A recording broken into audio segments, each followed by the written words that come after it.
organic, unpredictable, unknown, lovely, beautiful, a sense of fulfillment. This is part of the pleasures of life and not the chores of life.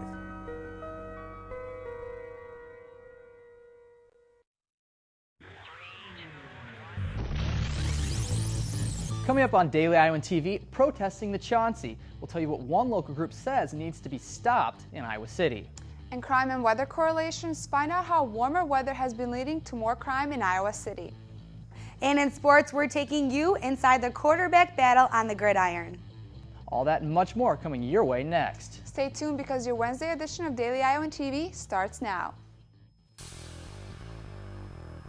I'm Tom Brokaw. For more than 100 years now, the University of Iowa community has been waking up to the Daily Iowan.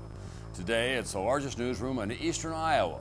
And now you can see the news every night on Daily Iowan TV and get it anytime worldwide at dailyiowan.com.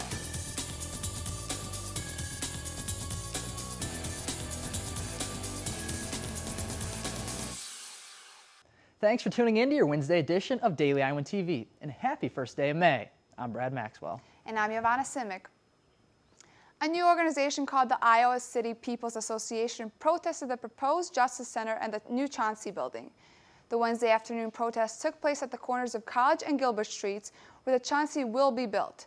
The group said holding the protest on May 1st is no coincidence, saying, quote, "The date coincides with the historic day of activism asserting the rights of ordinary poor folks. The location, an empty lot currently under discussion for tall housing for rich people, is the subject of much discussion and division in Iowa City," end quote. The vote on the proposed Justice Center will take place next Tuesday, May 7th. The State Board of Regents Transparency Task Force held its second public forum on Tuesday night. The meeting gave community members a chance to speak out about issues of university transparency. But one local organization revisited ethical complaints. Members from the Iowa Citizens for Community Improvement voiced their opinions about Regent Bruce Restetter and controversies surrounding the interim regent president. Local resident Jamie Kearney told the Daily Iowan, quote, "I've been pretty unhappy and disappointed with some of the appointments to the Board of Regents. If Bruce Restetter continues to remain on the board, I think the message would be giving the public would be clear. If we have a lot of money and power, you could do whatever you want," end quote. The next meeting will take place this Thursday in Council Bluffs. Phil's Day is back at the University of Iowa campus. Leading up to tomorrow's events, the Daily Iowan is spotlighting one couple who has been giving money and time to the university for over 10 years. Carl and Claire Stewart visit the campus frequently, and during their visits, they meet with the Dean of the College of Liberal Arts and Sciences. Other university officials have taken notice of their generosity. Jeff Lieberman, the couple's liaison, told the Daily Iowan what the Stewarts do is important because private funds allow faculties to start new programs and projects. For more on Phil's Day, be sure to pick up a copy of Thursday's edition of the Daily Iowan. The temperatures outside aren't the only thing rising right now. Along with the warmer weather, crime rates are also going up, and it's not just a coincidence. Daily Iowan TV's Allie Racely has a story. Iowa City police are always busy when the weekends roll around in this college town, and now with the warmer temperatures, the busyness will just increase. We get busier during warm weather. Vicki Lala, the public information officer, told me that crime rates always go up when the warmer weather appears, and that patrol does as well. Usually on a weekend night, 10 to 12 officers on duty as it is, and they're patrolling around the areas. Lala is referring to the downtown Iowa City area. With over 24 bars in the Piedmont, police presence is high. But what about the surrounding areas? What about that police presence? Lala said police are patrolling this area as well, especially in the warmer weather. There's more people outside drinking outside, and not just downtown, that's all over town. You know, it gets nice and people have barbecues and, you know, they start drinking in the afternoon, and by the time evening or later in the nighttime rolls around, they're fighting with each other.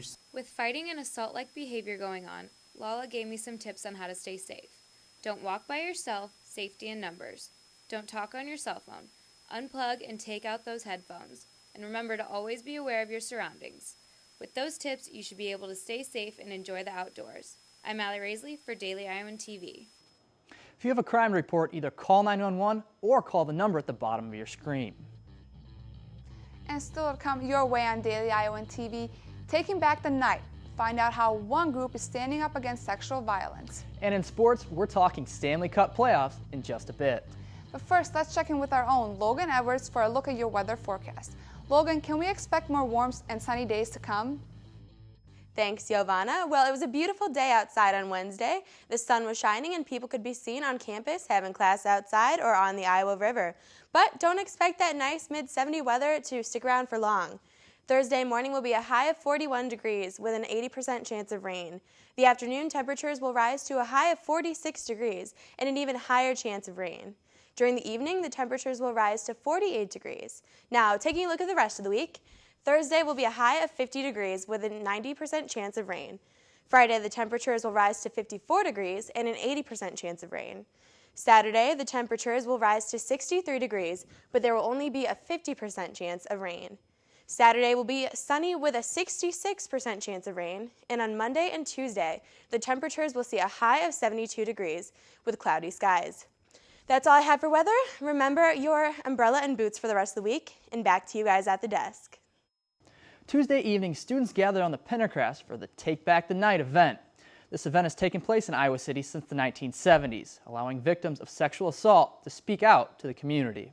Kind of symbolic of how we want to continue to work to ensure safety for people and kind of speak out against violence against people, whether it's domestic violence, sexual violence, harassment, any type of gender-based violence that goes on every day that a lot of people turn a blind eye to, but we know still exists. Statistics show that 1 in every 5 women are sexually assaulted in their lifetime.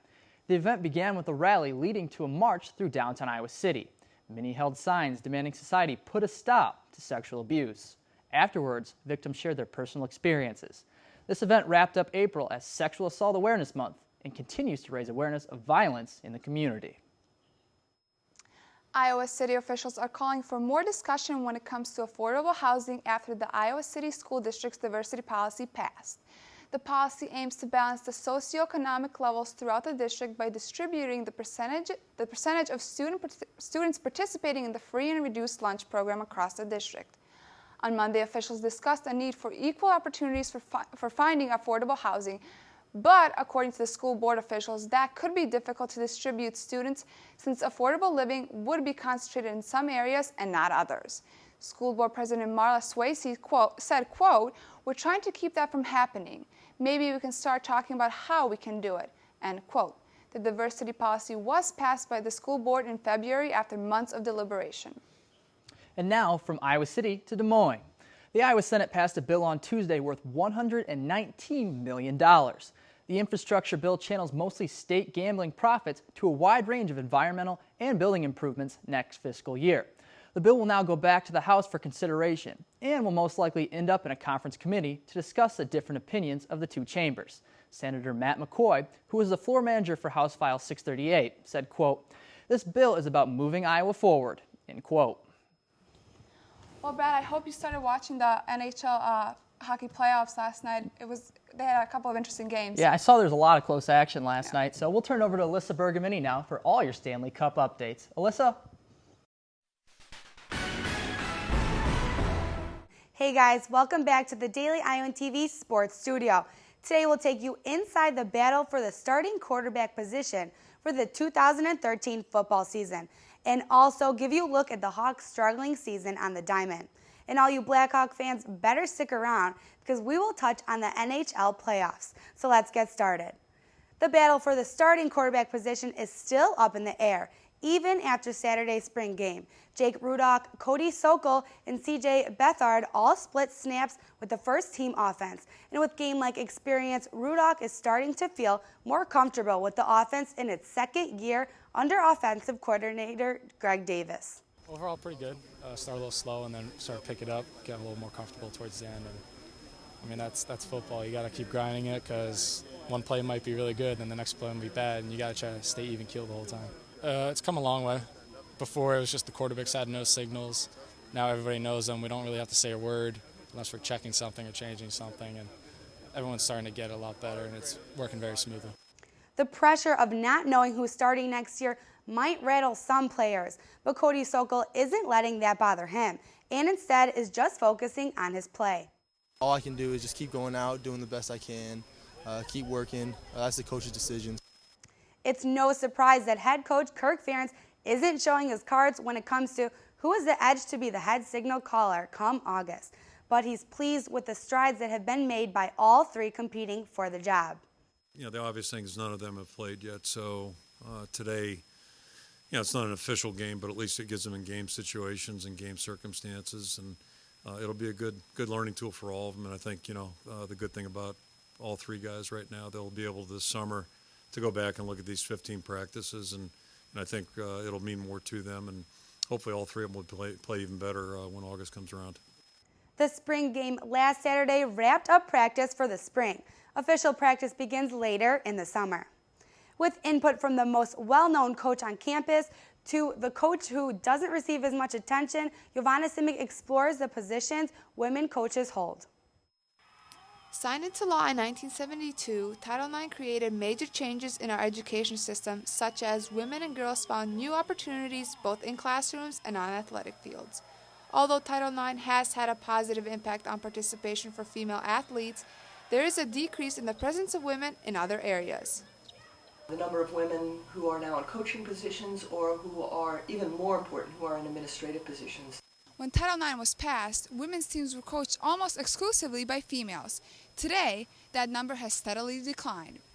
A study done at the University of Iowa shows that the number of female coaches at NCAA schools hit an all-time low of 42.4% in 2006. That number has slightly risen to 42.9% in 2012. Dr. Burrell believes this is due to social trends in our society. It also seems logical, given our ideology of male superiority, particularly in sport, that men would be able to do anything, they'd be able to coach anything. Whereas the idea was that women, it didn't seem logical to people, still doesn't, that women can coach a men's sport. According to NCAA data, 60% of women's teams are now coached by men. And while men are coaching women's teams in high numbers, only 4% of men's teams are coached by women, an increase of 1% of female coaches over 15 years. Eileen Narcata-Welp, a graduate assistant for health and sports studies at Iowa, has said in her experience that more men have taken on coaching women. I'm not going to say that all men believe that the reason that they coach women is it's easier to get into the game, but I think a majority do believe that. With Title IX's 41st anniversary just around the corner, the future of women's sports is still up in the air. Iowan Simic, Daily Iowan TV Sports. Thanks for that, Iowan.